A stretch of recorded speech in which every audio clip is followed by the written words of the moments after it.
Hello to all. तो start करते हैं हमारी आज की न्यूक्लियर मेडिसिन की जो एमसीक्यू सीरीज़ चल रही है उसकी वीडियो।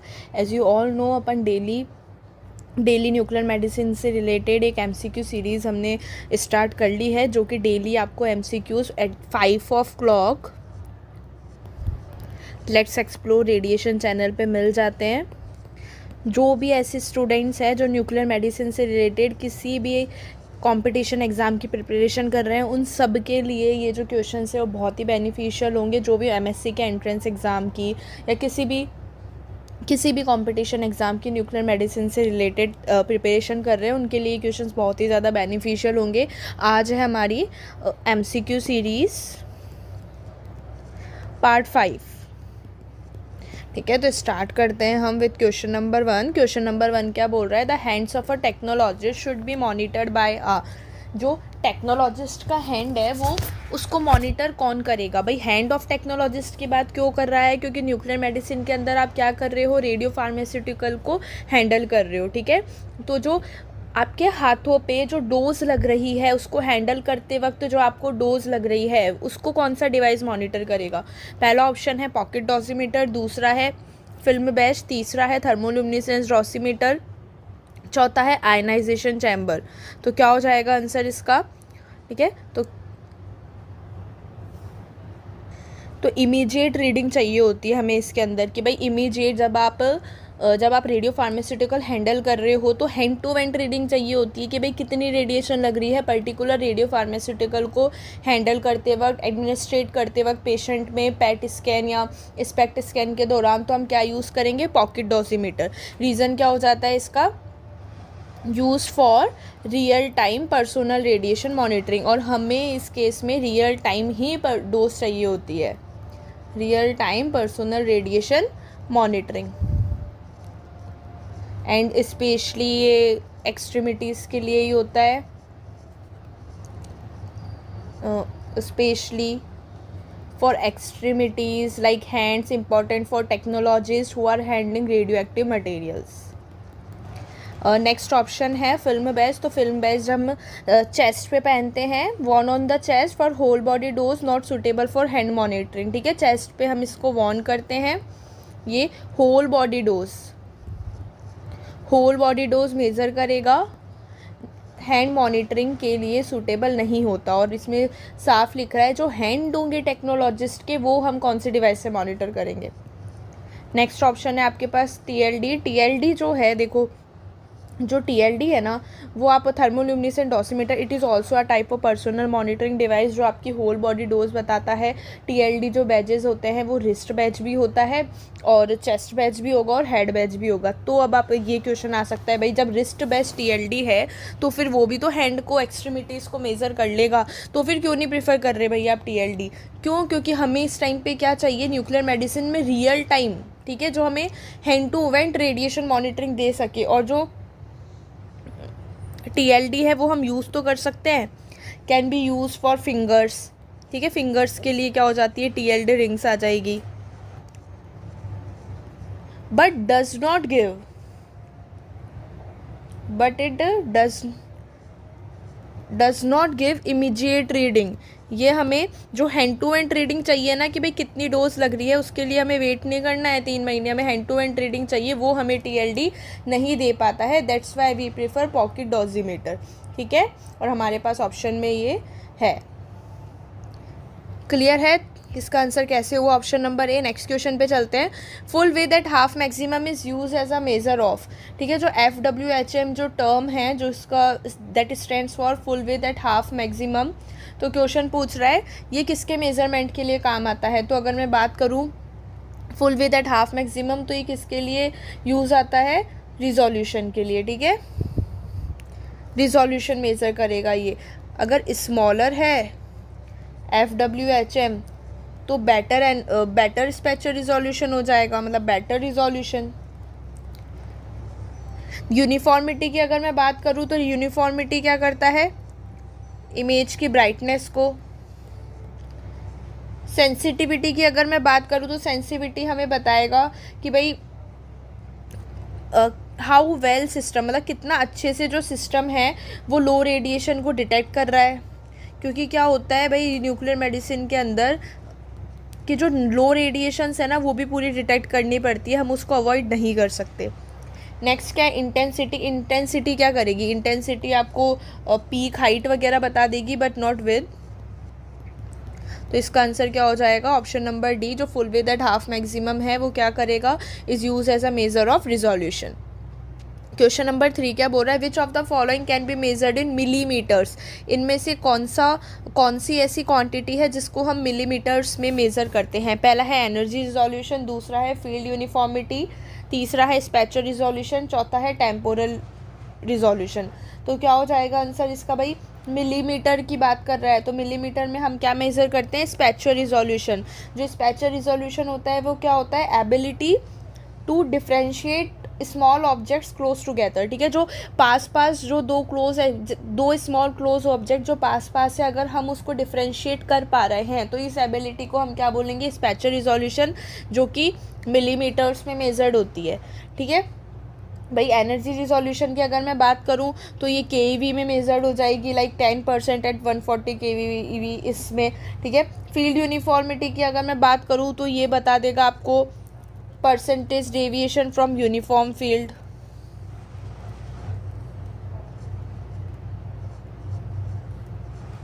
अगर बात करूं टेम्पोरल रिजोल्यूशन की, तो जो टेम्पोरल रिजोल्यूशन है वो मेजर्ड होता है टाइम यूनिट्स में। ये आप भी लिखते जाना, ठीक है, बेनिफिशियल रहेगा। इससे क्या होगा, एक तरीके के आपके नोट्स बनते जाएंगे जो आपको पता होना चाहिए। Measured in time units mostly milli seconds में। ठीक है, मिली सेकेंड्स और सेकेंड्स। क्लियर है। नेक्स्ट क्वेश्चन है question number 5, what will be the ideal time required for the separation of elution of molybdenum 99, technetium 99M for having the maximum possible yield. क्या बोल रहा है क्वेश्चन कि कितना ideal time required है या कितने आइडियल टाइम की हमें आवश्यकता है जो इल्यूशन है उसको मॉलिब्डेनम टेक्नीशियम जनरेटर से अलग करने के लिए। भाई कितने घंटे बाद, कितने आवर्स बाद हम सेपरेट कर पाएंगे। तो क्या हो जाएगा आंसर इसका, पहला ऑप्शन है 6 आवर, दूसरा है 10 आवर, तीसरा है 22.89 आवर और चौथा है 25.8 आवर्स। ठीक है, तो देखो after 4 half lifes of technetium 99M, तो 4 हाफ लाइफ कितनी हो जाएगी, 6 आवर को अगर मैं मल्टीप्लाई करूँगी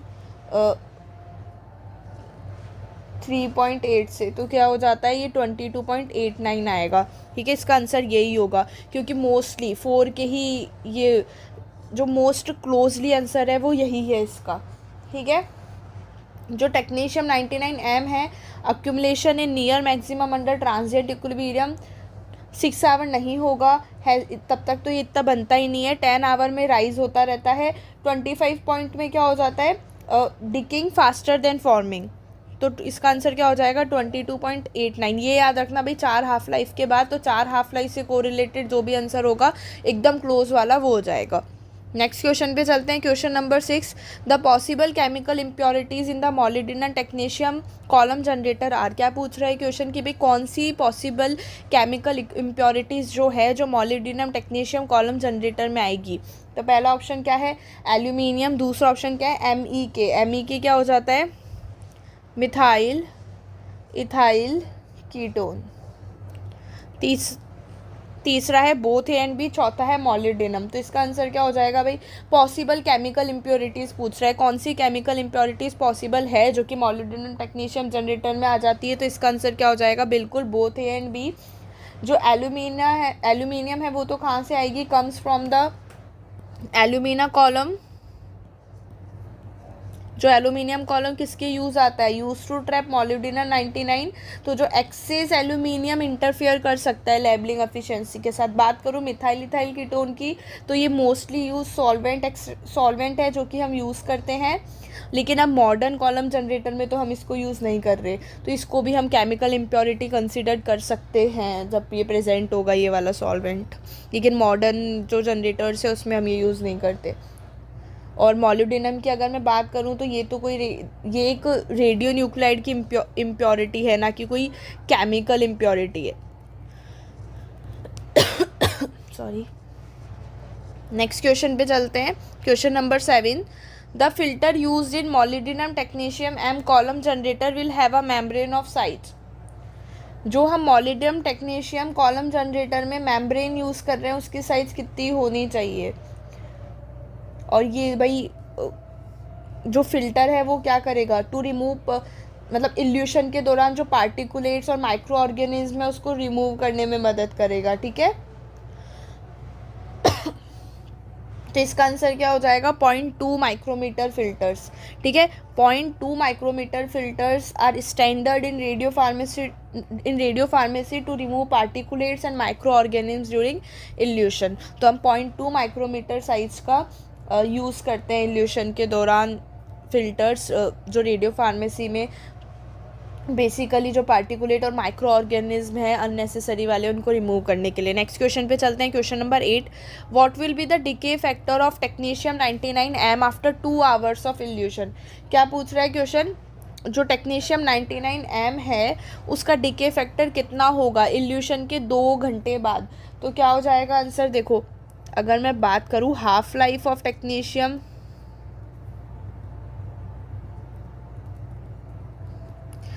हाफ लाइफ अगर मैं बात करूँ टेक्नीशियम 99M की तो कितनी हो जाती है, 6 आवर्स। ठीक है, डिके टाइम जो होगा, डिके फैक्टर जो होगा आफ्टर टाइम टी वो कितना हो जाएगा, वो आपको बताना है। ठीक है, तो कैसे निकालोगे आप, ठीक है, तो नेक्स्ट अब हम कैसे निकालेंगे कि भाई after time T decay factor कितना होगा। तो इसके लिए देखो ये फॉर्मूला हो जाएगा T = E minus lambda T. ठीक है, जहाँ पे लैम्डा क्या हो जाता है 0.693/T half, that is half life. तो अभी अपने पास हाफ लाइफ कितनी है इसकी 0.693/6, तो कितना आ जाएगा आंसर, कैलकुलेटर यूज़ कर लेती हूँ, 0.1155 पर आवर। ठीक है, और अगर मैं बात करूँ डिके फैक्टर है 2 आवर्स, मतलब कि यही पूछ रहा है क्वेश्चन भाई आफ्टर 2 आवर्स कितना डिके हो रहा है, आफ्टर 2 आवर्स। तो क्या हो जाएगा answer, E minus lambda T में पुट कर देंगे। माइनस लैम्डा का फॉर्मूला कितना आया आपके पास, -0.1155 इंटू टाइम कितना है 2 आवर्स में बताना है आपको, टाइम्स 2। तो क्या हो जाएगा आंसर इसका, E की पावर -0.231, तो आंसर आ जाएगा इसका ऑलमोस्ट 0.793। तो इसका जो मोस्ट क्लोजेस्ट क्या हो जाएगा 0.79। ठीक है, क्लियर है। क्या किया सबसे पहले भाई, आपको डिके बताना है आफ्टर फैक्टर, मतलब आफ्टर 2 आवर्स डिके फैक्टर। तो भाई इसके लिए आपको क्या पता होना चाहिए भाई, आफ्टर 2 आवर्स पूछा है तो मेनली आपको ये फार्मूला पता होना चाहिए, T = E minus lambda T. Lambda की वैल्यू निकाली, E माइनस ये पूरा सॉल्व करने के बाद ये आपके पास कितना आ जाएगा 0.793। ठीक है, नेक्स्ट क्वेश्चन पे चलते हैं। वैसे अगर ये एज अ कॉम्पिटिशन एग्ज़ाम में देगा तो थोड़ा सा ईजी वे में ही देगा जब भी देगा। नेक्स्ट क्वेश्चन पे चलते हैं, question number 9, areas of prolonged retention of Xenon 133 in the lungs are associated with. ठीक है, क्या पूछ रहा है क्वेश्चन कि जो एरियाज है, ठीक है, जो प्रोलॉन्ग रिटेंशन का मतलब क्या हो जाता है, मींस डिलेड वॉश आउट, जो कि आपको टिपिकली दिखता है। ये जो प्रोलॉन्ग रिटेंशन है वो टिपिकली आपको दिख जाता है क्रॉनिक ऑब्स्ट्रक्टिव पल्मोनरी डिजीज़ वगैरह के अंदर। तो पूछ रहा है कि जो प्रोलॉन्ग रिटेंशन के एरियाज हैं of Xenon 133 in the lungs are associated with, वो किससे एसोसिएटेड है। तो मैंने बता दिया जहाँ प्रोलॉन्ग रिटेंशन आ रहा है तो वहाँ आप क्या लिख लोगे, COPT, chronic obstructive pulmonary disease या फिर लंग डिजीज़। तो क्या हो जाएगा इसका आंसर, ऑप्शन नंबर बी। भाई अगर ये Xenon 133 जो है वो वेंटिलेशन स्कैन में काम आता है, वेंटिलेशन स्कैन्स में काम आता है।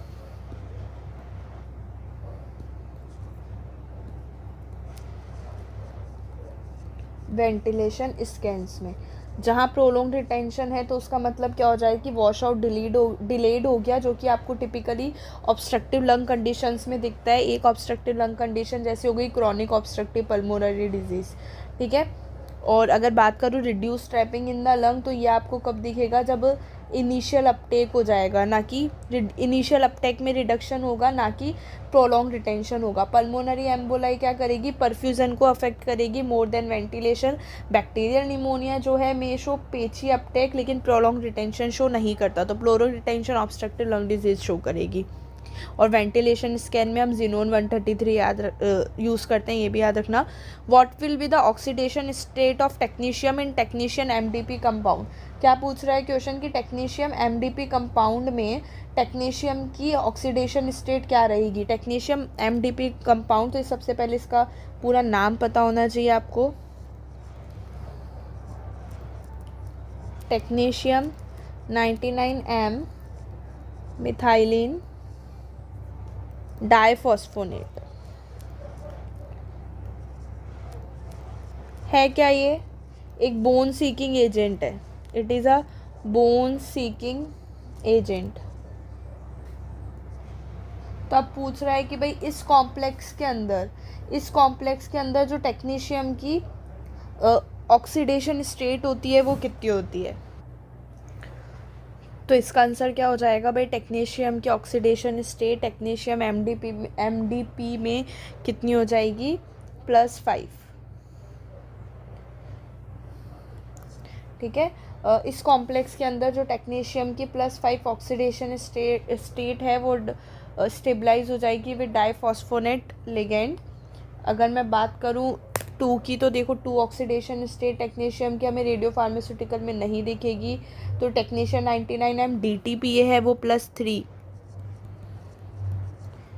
उसके अंदर +3 ऑक्सीडेशन स्टेट होगी टेक्नीशियम की। ठीक है। 5 आपने देख ही लिया, टेक्नीशियम 99 वो technetium MDP technetium 99M MDP।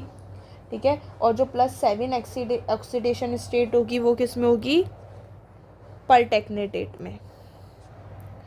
+7 किस में होगी, परटेक्नेटेट, जिसको आप कैसे लिखते हो, TCO4-। ठीक है, ये क्या हो जाता है आपका, परटेक्नेटेट। अच्छा, अगर ये इसका भी देख लेते हैं, टेक्नीशियम 99M मिथाइलिन डाइफॉस्फोनेट, इसका क्या हो जाता है केमिकल फार्मूला, तो इसका क्या हो जाएगा, C6H12O6। ये तो क्या हो गया आपका methylene diphosphonate MDP part which is a chelating agent. आगे क्या हो जाएगा, P2Na2, ये क्या हो जाएगा, 2 सोडियम फॉस्फेट ग्रुप बता रहा है, डाइफॉस्फोनेट है, 2 सोडियम फॉस्फेट ग्रुप, और आगे टेक्नीशियम। ठीक है, इसमें क्या हो जाएगी, इसकी +5 ऑक्सीडेशन स्टेट, 3 होगी DTPA में और 7 होगी परटेक्नेटेट में। ठीक है, तो आज के क्वेश्चन हमने कंप्लीट कर लिए हैं। नेक्स्ट क्वेश्चंस जो है जो नेक्स्ट क्वेश्चन है वो हम नेक्स्ट क्लास में देखेंगे। अब नेक्स्ट जो आपकी सीरीज़ अपलोड होगी, जो सीरीज़ है वो डेली 5 o'clock आपको इस चैनल पे मिल जाएगी। आई होप कि ये जो सीरीज़ मैंने कंटिन्यू की है वो आप सबके लिए बहुत बेनिफिशियल होगी। So please like, share, subscribe and feedback the class. Thank you so much.